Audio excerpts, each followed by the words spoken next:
warahmatullahi wabarakatuh. Hai, selamat datang di podcast Chit Chat MU. Sedikit chit chat untuk membuka harimu.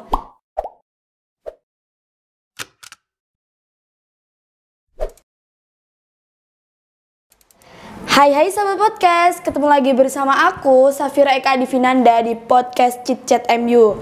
Nah, dulu itu aku pernah lah ya podcast waktu sebelum itu kan tentang milenial. Kali ini aku kedatangan tamu spesial dari alumni SMP Islaman Baul Ulum ya. Nah, dulu itu kakak ini pernah menjadi presenter TV ya kak ya? Iya betul. Hai kak, assalamualaikum. Iya. Waalaikumsalam warahmatullahi wabarakatuh. Halo semua. Halo. Iya. Hai kak, kenalin dong nama-nama kakak ke sahabat podcast. Iya, nama saya Putri Humairo. Dulunya itu angkatan masuk tahun 2000 berapa ya? 2006, 2005. Wah, itu aku belum lahir sih, 2005. Belum lahir. Belum. Oh my god, tua banget. Aku lahir 2008, belum lahir berarti 2005. Iya, Masih jadi apa ya? Masih ada di Iya. sana ya, di atas Iya, sana. Iya sih. Nah, kakak kan pernah jadi presenter TV ya kak ya. Iya. Nah, pasti kan ya sibuk lah pastinya. Lah kira-kira tuh kayak sibuk apa gitu? Kalau sekarang sih sibuknya memang jadi presenter di televisi, di TV9 Nusantara dan juga di TVRI Jawa Timur. Sibuknya ya memang kegiatannya memang ada program juga sih namanya Kiswah, Kajian Islam Ahlussunnah Wal Jamaah. Sama kayak Safira, ya kan? Sukanya nanya-nanya tapi sekarang ditanya. Jadi deg-degan Iya sih. deg-degan. Jadi sama aku lagi jedak dikduk jedar ini. Iya, betul. Nah, kakak di sini sebagai presenter juga, terus juga pernah nggak sih dulu jadi ikut organisasi gitu di SMM juga? Iya, kalau dulu di SMP Baul Ulum, memang singkatannya MU Iya, ya. MU. Ya, sama dulu itu aktifnya di organisasi di OSIS juga. Dulu kalau di kelas 7, mulai dari kelas 7 loh, jadi ikut OSIS. Lalu juga masih ada pamor nggak di sini? Oh ada, aku ikut pamor kak. Oh, ikut juga. Iya. Nah, berarti sama dong kita ya. Terus habis itu juga sering ikut kayak olimpiade. Dulu itu kayak matematika atau apa ya? Lupa ya, udah lama banget. Itu matematika kak. Jadi suka kayak apapun Hitung-hitungan hal, gitu. Iya, betul, yang hitung-hitungan lah seperti itu. Nah, pamor dulu ya, sekarang kan pamor juga ada pamor, tapi dibatasi kayak 1 minggu itu cuma sekali, kayak kadang hari Minggu, tapi pagi banget kak. Iya, sama berarti. Iya, Dan pagi. iya, pagi banget. Dan juga yang berkesan dulunya di SD itu kan aku sakit-sakitan. Sakit-sakitan? Ya kan? Iya, jadi maksudnya sering sakit gitu lah. Iya. Nah, akhirnya di SMP tuh memberanikan diri ikut OSIS. pamor. Pamor, Iya, jadi gak pernah gerakan. Dulu itu putih banget. Habis itu ikut pamor kan ada ujiannya kan. Iya, kenaikan sabuk Iya, biasanya. kenaikan sabuk. Dulu ya kan masih nggak ada sabuknya tuh ya kan, Iya, masih. dasar. Habis itu mau naik ke sabuk putih dulu kan. Nah, dari situlah alhamdulillah sejak SMP udah gak pernah sakit-sakitin karena ikut aktivitas fisik ya kan. Ternyata penting juga sih kita selain juga pinter secara akademisi, tapi juga ternyata aktivitas fisik itu juga penting. Apalagi masa pandemi kayak Iya, gini. jadi kayak harus jaga kesehatan ya. Betul banget. Nah, karena kakak kan alumni 2000 berapa tuh? 2005? 2005. Oh, 2005 kan. Nah, kira-kira kayak sekolah MU kayak gini gak sih? Sekarang kan kayak agak berubah kalau menurut aku sih. Beda, kalau bahasanya Gresik ya, beda pol. Beda banget ya, beda jauh lah. Maksudnya kalau sekarang mungkin secara fasilitas, tapi sejauh ini kalau kelas-kelasnya masih tetap ya. Iya. Tapi kalau misal Lingkungan gitu. Lingkungannya mungkin dia berbeda ya, ada tambahan kayak misal ruangan kayak gini. Sekarang Iya. ada ruang podcast, Studio, dulu ya ada iya. ya. Cuma perpustakaannya pun sekarang berbeda, lebih bervariasi, berwarna dan sebagainya. Ya kayaknya beda jauh lah sama zaman dulu. Cuma zaman dulu itu memang sudah asri. Asri, Sudah ya, ijo-ijo. Ya udah ijo-ijo lah, udah khasnya suka nanam-nanam dan sebagainya. Ada taman kebun boga atau apalah kayak gitu. Kok boga sih? Toga. Tuh kan jadi grogi Ya, sama aku juga grogi nih kak. Nah, jadinya maksudnya tetap mempertahankan keasriannya, cuma berbeda secara fasilitasnya aja. Guru-gurunya pun awet muda, wah keren. Iya, tapi ada yang pensiun kak. Oh iya. Bu Tanti. Iya. Cantik banget Bu Tanti. Oh iya kak, kayak saya kak. Iya. Oke, selama di MU kakak juga pernah ikut OSIS kan? Iya. Nah, kira-kira kenangan apa yang bisa kakak dapat dari OSIS, terus kesan-kesannya juga yang kakak dapat dari MU, kira-kira apa kak? Kalau dari OSIS pastinya temen, percaya nggak sampai sekarang itu masih berteman loh, sampai udah punya anak 1, 2 ya. Dan Tapi sering me persahabatan time kita, gitu. iya, persahabatan kita itu setiap bulan puasa harus ada waktu ketemu. Jadi Aduh. satu tahun sekali itu pasti kita ketemu, entah itu bulan puasa atau hari raya. Nah dari itu Iya. 10 tahun lebih berarti persahabatan kita itu ya kan. Jadi pertama punya temen ya kan, terus habis itu aktif, dan juga kita apa ya namanya, jadi gak hanya sekolah aja kok, kuliah sih, sekolah aja kan intinya. Jadi ya lebih mempererat itu, dan ternyata organisasi itu penting banget sudah sejak SMP gitu. Samira ikut OSIS juga? Iya ikut kak. Keren, Nah Kak. pernah nggak sih kakak kan juga ikut OSIS dulu itu? Pernah nggak sih kayak dijelek-jelekin sama teman-teman, ngapain ikut OSIS? OSIS tuh babu gitu. Pernah nggak sih? Kalau zaman saya kayaknya enggak ya. Entah zaman sekarang ya. Iya, zaman Kalau zaman sekarang saya dulu tuh kayaknya enggak, cuman memang aku tuh punya teman namanya Dini. Entah semoga Dini nonton ya. Namanya Dini, dan dia itu ketua OSIS pertama cewek. Sebelum-sebelumnya nggak pernah ada ketua OSIS cewek. Kayaknya lebih ke gender ya, istilahnya perempuan kok jadi ketua sih, lebih ke situ kalau di Iya. era saya, mungkin lebih ke situ. Kalau perempuan emang bisa jadi leader, ternyata dia membuktikan bahwa dia bisa, karena perempuan kan biasanya terkesan baperan, Iya, kalau baperan dimarahin sih. dikit nangisan kayak gitu. Ternyata dari Ngambul. OSIS itu kita lebih struggle, lebih kuat secara mental Iya. juga gitu. Oke, dengar-dengar kakak jadi presenter TV ya. Kira-kira kayak di channel mana aja kak? Kan kali aja aku pernah nonton gitu.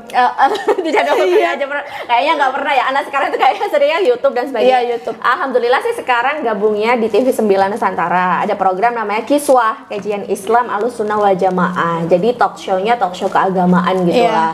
Terus kalau yang di TVRI itu ada yang namanya Jejak Islam. Jadi kita keliling ke beberapa daerah untuk tahu sejarahnya apa namanya, perkembangan Islam. Jadi yang paling berkesan sih di Bromo, waktu itu di Tegal. Bromo, nggak pernah ke Bromo sih. Belum pernah kan? Belum pernah. Ternyata keren banget perkembangannya Islam di situ. Dari situ senengnya jadi presenter itu. Jadi kita yang nggak tahu jadi tahu, Iya, dan kayak- plus jalan-jalan. Iya jalan-jalan. Tapi kayak ada kayak keluh kesahnya nggak sih? Suka dukanya. Iya, suka duka. Sukanya memang karena itu hobi, jadi nggak ngerasa kerja. Kadang kan ditanya, Putri kerjanya apa sih? Bingung jawabnya, karena saya ngerasa saya nggak kerja sih, karena ini adalah hobi yang dibayar, Iya. begitu kan. Nah kalau dukanya lebih ke apa ya namanya, cuma capek kayak gitu-gitu aja sih, karena kadang jarang ada waktu sama keluarga. Jadi Iya, karena sama sih. kerjanya presenter itu Sabtu Minggu, weekend malah, atau MC wedding dan apapun itu malah waktu weekend, waktunya orang liburan kita kerja, waktunya orang Iya. kerja kita nggak ngapa-ngapain. Gitu. Aduh. Nah, jadi kan gimana ya kak ya? Cita-cita. Aku pengen bahas tentang cita-cita dulu. Iya. Waktu SMP kakak itu kayak pernah nggak sih kepikiran aku besok cita-citanya mau jadi presenter gitu? Pertanyaan bagus banget. gimana? Iya, bagus banget. Jadi percaya nggak sih, bibit awal saya jadi presenter itu ya salah satunya dari SMP.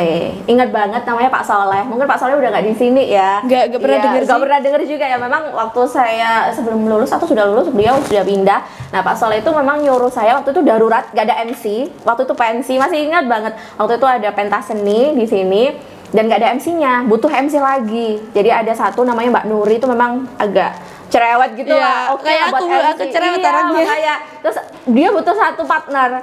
Terus diajarilah waktu itu juga, ini loh Putri, mukadimahnya gitu. Awalan mau jadi MC ditulis, saya harus hafalkan saat itu juga. Sudah kamu maju sama Mbak Nuri itu tadi. Tapi pernah grogi gak sih? Soalnya Ya aku jelas. waktu itu grogi Ya waktu jelas MC. dong. Jadi kalau biasanya saya itu kalau misal ditanya waktu ngisi pelatihan public speaking apa, sering ditanya gimana sih cara memanage grogi atau nervous. Nah sebenarnya nervous itu manusiawi.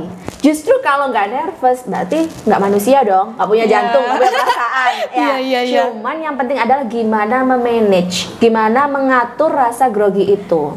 Ada orang sebelum kita in frame atau mungkin on air minum dulu, ada yang kencing dulu, Iya, ada yang iya. berdoa dulu. Ya kalau saya sih tipsnya ya doa dulu, baca Robbi Sroli Sodri, wa yassir li amri. Masih inget kak? Ya harus dong. Sampai Ya. sekarang doanya ya kan. Iya, Ya itu habis itu juga alam nasyro, al insyirah 3 kali dan sebagainya, dan minta doa orang tua itu penting banget. Tapi- Insya Allah semuanya lancar. Tapi di MU masih ada tadarus kak dulu itu? Tadarus kayaknya kita cuman itu sih rutinnya, kayak misal apa Waktu ya? pagi gitu. Istighosah. Sholat duha ada, sholat duha. Iya, sholat Tetap duha tentu tetap ada, berarti tetap sampai ada. sekarang ada. Tetap bertahan Iya sampai bertahan. sekarang. Karena kan namanya juga sekolah Islam ya kak ya. Yang keren itu sih, karena memang usianya masih remaja, dan itu pembentukan karakter. Jadi buat teman-teman semua yang sekolah di SMP Islam Mbak Lulung nggak salah pilih ya kan. Udah sekolah juga iya. Kamu udah milih suatu. Aduh, ternyata masih inget jargonnya MU ya. Berarti The Bright Future apa ya? Berarti ini kayaknya siswa-siswa setia gitu di MU ya kan? Ya, alhamdulillah. Dan sedeknya saya nggak pernah bayar sekolah di Mbak Lulung. Terima kasih. Berarti kakak dulu pernah dapat paral gitu? Iya dong, sampai 3 tahun. Berarti berturut-turut kak? Iya, alhamdulillah. Waduh, berarti berprestasi banget ya. Waduh, berarti ikut OSIS, terus sekarang kita jadi presenter juga.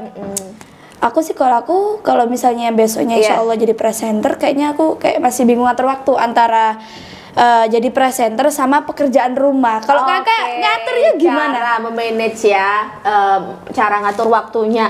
Yang pertama prioritas, dan sudah dibiasakan sejak sekarang itu disiplin waktu. Contohnya kayak gini, saya janjian saya datang jam 9, saya sudah komitmen, sudah diajari dari sejak keluarga. Itu tercermin dari apa sih? Dari ketika sholat. Kalau misal kata sholat on time, berarti kita bisa menerapkan ke kehidupan sehari-hari. Saya janjian jam 9, saya datang jam 9, bukan berangkat jam 9. Beda ya. Kalau aku misalnya acaranya jam 9, aku berangkat kadang jam waktu apa ya? Kadang jam 8, kadang waktu sekolah berangkat gitu. Iya, jadi itu sudah diterapkan mulai sejak usia saat ini, disiplin waktu dan sebagainya. Itu juga tercermin dari misal dulu OSIS kan sering ada rapat kayak gitu-gitu kan, ya on time lah, kalau bikin acara sudah terbiasa bikin acara dan sebagainya, sudah bisa mengatur waktu.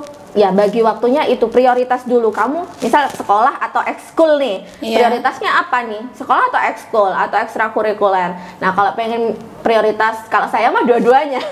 Sama sekolah untuk penyeimbangnya ya ekstra itu tadi. Karena kalau sekolah mulu ya bosen lah ya. Iya, kuncinya sih harus bisa ngatur waktu ya kak ya. Betul, nggak ada salah satu kayak gitu.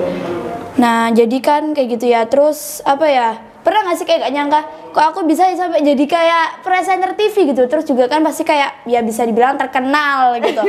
Insya Allah. Pernah nggak sih kayak ceritakan gitu kak perjalanan kakak ya kok bisa sampai di titik ini, kayak pasti kan nggak nyangka, apalagi kan pasti orang tua kakak kan kayak oh my god ini anakku kok bisa sampai sedewasa ini gitu. Betul. Gimana kak?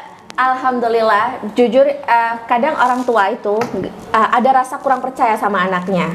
Nah, kamu bisa kayak gini, misal di SMP ya, saya bilang di SMP dulu ya. Waktu di SMP dulu, kamu bisa ngatur waktu. Kamu Bu, aku mau ikut OSIS, izin dulu, boleh nggak? Emang bisa gini-gini, OSIS ngapain aja? Nah, gimana sih caranya tips untuk bisa bikin percaya orang tua? Yang pertama, kamu harus nepati omonganmu.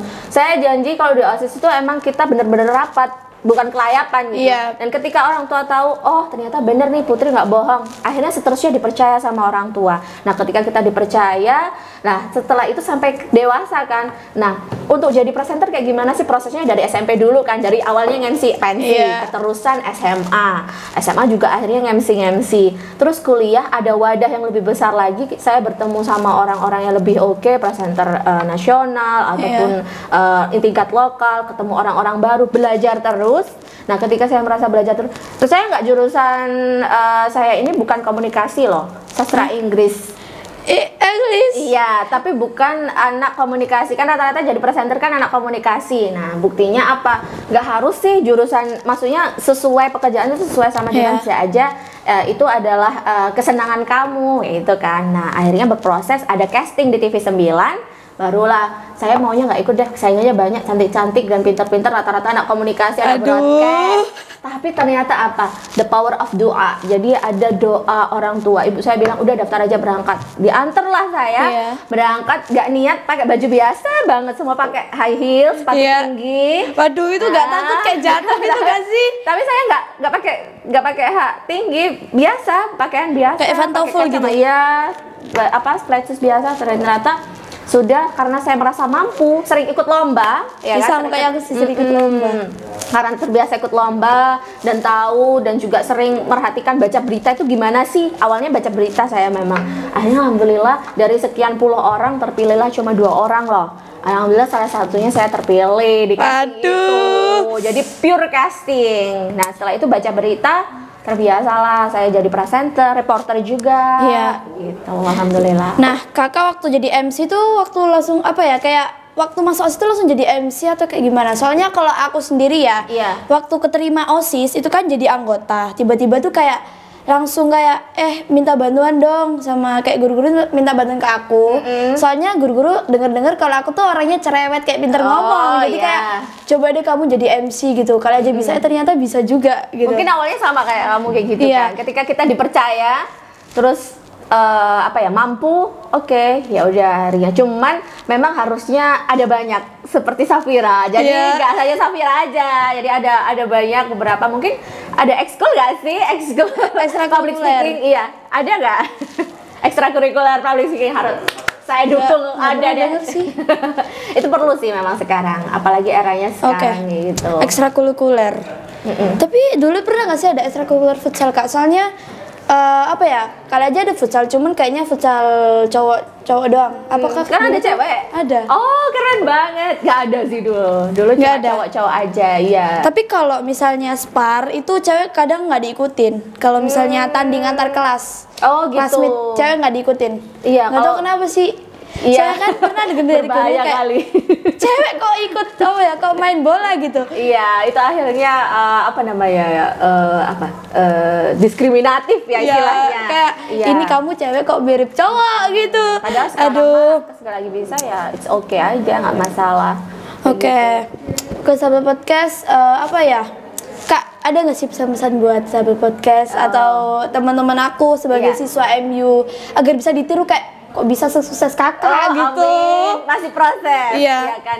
Yang pertama, ya ikutilah, maksudnya apapun kegiatannya selagi positif dimaksimalkan. Iya. Karena masa-masa ini kan remaja ya, masa remaja itu sebenarnya menentukan masa dewasa kamu kayak gimana.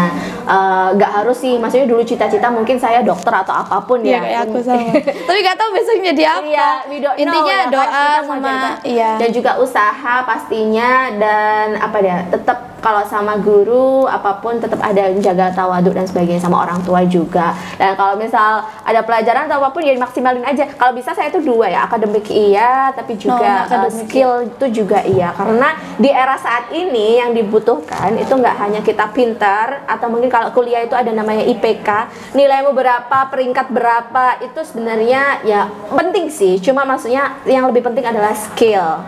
Kamu hobi ngedit video, it's okay. Tunjukkan gitu. Tunjukkan. Kayak Safira gini, oke, di-explore lah ya, bikin podcast, sudah oke ya. Maksudnya kamu suka nge-game, gamenya yang mungkin kamu bisa bikin game, kita nggak tahu kan ya. Kamu pintar berbahasa Inggris, ya oke, dipupuk terus apa kemampuanmu, ditemukan mulai sekarang, dimaksimalkan esok hari insya Allah. Tapi kepribadian aku sendiri sih kalau bahasa Inggris aku nggak terlalu bisa ya. Kayak iya bisa, cuman nggak terlalu banget. Aku lebih menonjol ke matematika. Oke. Lebih nggak suka masalah. ke hitung-hitungan. Percaya nggak, aku dulu nggak suka bahasa Inggris. Buat dia sama. Ya, suka Kayak sama sekali. apalagi kalau misalnya disuruh hafalan, Iya. besok apalagi ada praktek aku ya Allah. Iya, atau drama speaking atau apapun Iya, gitu. Nggak waduh. suka sama sekali. Tapi justru saya suka bahasa Inggris gara-gara di SMP.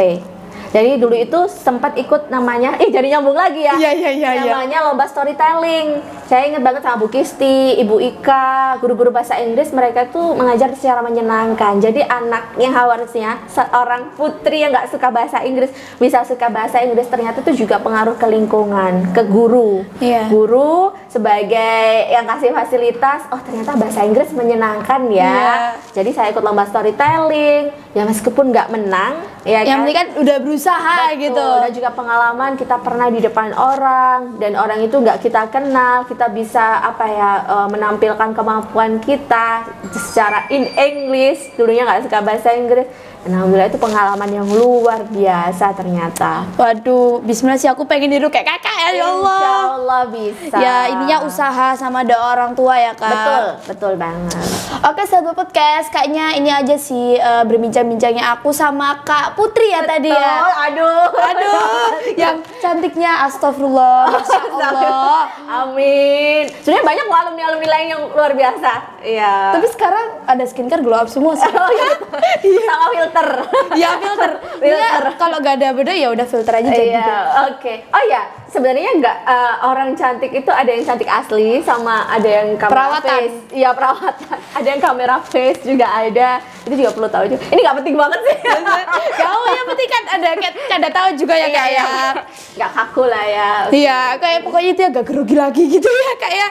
Oke, kayaknya ini aja sih berbincang-bincangnya aku sama Kak Putri. Nanti kita kayaknya jumpa lagi di video selanjutnya ya. Oke, Sobat Podcast, kayaknya ini aja. Bye-bye. Sampai jumpa. Bye-bye. Assalamualaikum. Salam. Assalamualaikum warahmatullahi wabarakatuh. Halo, saya Putri Humairo, alumni SMP Islam Mambaul Ulum tahun 2008 dan saat ini saya menjadi presenter di TV9 Nusantara. Nah, buat kalian yang punya bakat, yuk gali potensi dan juga raih prestasi bersama SMP Islam Mambaul Ulum. Segera gabung ya. Bye-bye.